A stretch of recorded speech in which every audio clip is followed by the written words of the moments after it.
Hello students, aldehyde ketones BSc part 2 के paper 2 के लिए हम अध्ययन कर रहे हैं।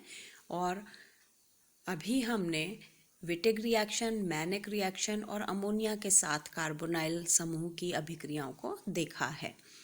आगे हम कुछ इसकी और रिएक्शंस देखते हैं जो कि ग्रिग्नार्ड रिएजेंट के साथ होती है।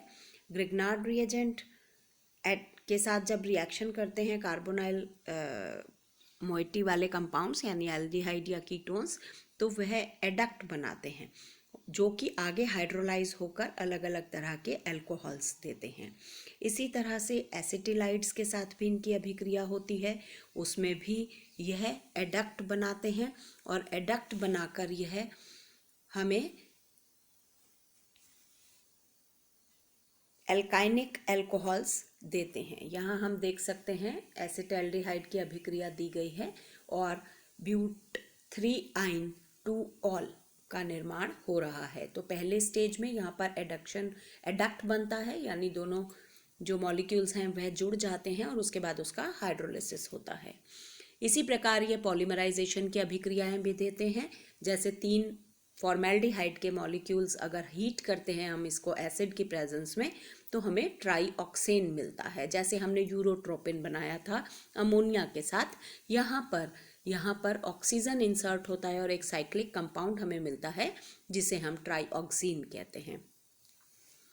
फॉर्मेल्डिहाइड की ही रिएक्शन वाटर के साथ अगर कराई जाती है तो पॉलीमराइज होकर यह हमें पैरा फॉर्मेल्डिहाइड देता है।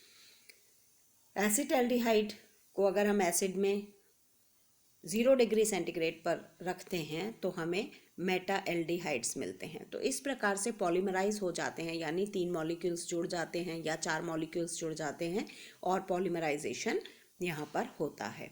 एक और इम्पॉर्टेंट अभिक्रिया इनकी है जिसको हम लेडरर-मानासे रिएक्शन कहते हैं। और लेडरर-मानासे रिएक्शन में फिनॉल और फॉर्मेल्डिहाइड इन दोनों की जब अभिक्रिया बेस के प्रेजेंस में 6 डेज तक कराई जाती है तो हमें ऑर्थो और पैरा हाइड्रोक्सी बेंजिल अल्कोहल्स मिलते हैं।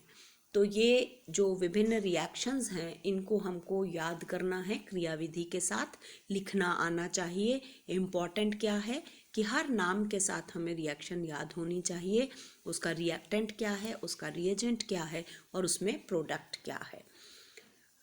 एक और नेम रिएक्शन हम क्लेजन कंडेंसेशन को देखते हैं। क्लेजन कंडेंसेशन में इथाइल एसीटेट और एसीटोन यानी किसी भी एस्टर के साथ जब हम किसी कीटोन की रिएक्शन कराते हैं तो कंडेंसेशन होता है और रिएक्टिव मिथाइलिन ग्रुप वाले जो कंपाउंड्स हैं वह बनते हैं। यहाँ हम देख सकते हैं बीटा डाई कीटोन बना है जिसमें एक रिएक्टिव मिथाइलिन ग्रुप प्रेजेंट है। तो इथाइल एसीटेट एक एस्टर है, एसीटोन कीटोन है और इसकी प्रेजेंस में सोडियम इथॉक्साइड या सोडामाइड जैसे बेसिक कैटलिस्ट जो हैं उनकी प्रेजेंस में अगर हम इसका रिएक्शन कराते हैं तो ऐसा अभिक्रिया जिसमें रिएक्टिव मिथाइलिन वाले ग्रुप कंटेनिंग कंपाउंड्स बनते हैं, यह क्लेजन कंडेंसेशन कहलाता है। इसी का आगे क्लेजन श्मिट कंडेंसेशन के रूप में हम देख सकते हैं, जिसमें अगर 2 मॉलिक्यूल्स बेस की प्रेजेंस में रिएक्शन करके अल्फा बीटा अनसैचुरेटेड कंपाउंड्स बनाते हैं यानी सिनेमैल्डिहाइड जैसा कंपाउंड बनता है। एसिटैल्डिहाइड का हम यहाँ देख सकते हैं, एसिटैल्डिहाइड के 2 मॉलिक्यूल्स NaOH की प्रेजेंस में सिनेमैल्डिहाइड बना रहे हैं। और नेम रिएक्शंस जो हैं वो रिफॉर्मेट्स की रिएक्शन, रिफॉर्मेट्स की भी इम्पॉर्टेंट रिएक्शन है, यानी जिंक और ईथर की प्रेजेंस में अल्फा हैलोजन एस्टर्स जो हैं वह रिएक्शन करके बीटा हाइड्रोक्सी एस्टर्स देते हैं। यहाँ हम देख सकते हैं एसीटोन अगर इथाइल ब्रोमो एसीटेट दोनों रिएक्शन करते हैं तो जिंक और ईथर की प्रेजेंस के अंदर हमें इथाइल 3 हाइड्रोक्सी 3 मेथिल ब्यूटेनोएट मिलता है।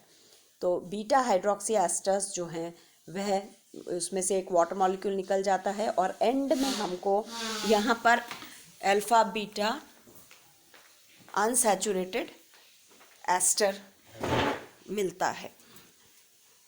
टेशिंको रिएक्शन और हेलोफॉर्म रिएक्शंस भी एल्डिहाइड कीटोन्स की इम्पॉर्टेंट रिएक्शंस हैं।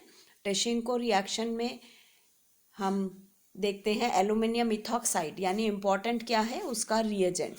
तो एसिटल्डिहाइड और इथाइल एसीटेट यहाँ मिलता है हमें। Haloform reaction well known reaction है जो हम 12th में भी स्टडी करके आए हैं।